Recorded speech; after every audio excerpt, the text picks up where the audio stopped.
Well, tonight, Fox 17 News investigates the nearly $250,000 a year that Metro government spends on lobbyists. This at the same time the city is raising property taxes 26%. Well, the Beacon Center of Tennessee just released a study showing how much cities across our state spend to hire people to lobby both state lawmakers and Congress. Fox 17 News' Dennis Ferrier breaks down the numbers.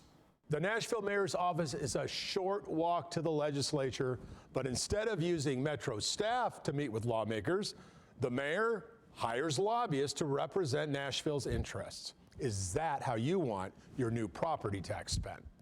Beacon Center of Tennessee President Justin Owen and I are about to walk from the mayor's office to the state legislature. I know it's hot, but don't worry, it's a short walk. So there's this whole practice called taxpayer-funded lobbying that most Tennesseans have no idea exists. And the process is pretty simple. They take your taxpayer money and hire lobbyists to go represent them 3 blocks away at the state capitol. Just last year, cities in Tennessee paid more than $1.4 million to private lobbyists. Nashville spent $219,000, Murfreesboro $50,000, Franklin $45,000, Hendersonville $20,000. But places like Cookeville and Lebanon and Mount Juliet spent $0. It's not like every mayor thinks this is a good idea.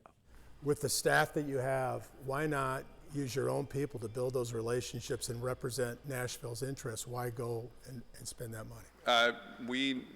This is not something new to the city of Nashville. We have always needed people, for instance, in Washington, D.C. It's not just engagement with the Metro Council or the General Assembly. It is also engagement with Congress, the White House, and so it's very important to be able to have relationships that exist outside of the city.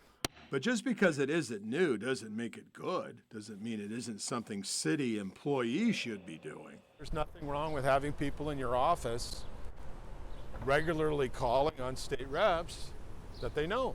Again, it's fine to make your voice heard on issues that you have expertise on that matter if you're a mayor or a school board member, but this is getting out of control because they're no longer doing that. They're farming that out to private lobbyists.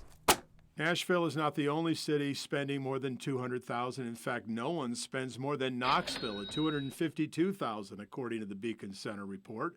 Chattanooga is number 2 at $231,000, and then Nashville number 3 at $219,000, something the mayor latched onto.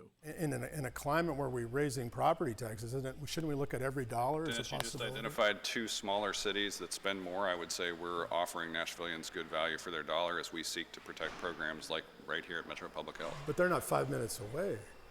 You're 5-minute walks. Yeah, we do have a lobbying team that works hard because I think you've seen a lot of state interest in what happens in the capital city, and we need more than one person on Capitol Hill. Is there something we're missing here? Are these lobbyists critical to the quality of life in Nashville? What can these lobbyists do that the mayor and the council and the deputy mayor can't do?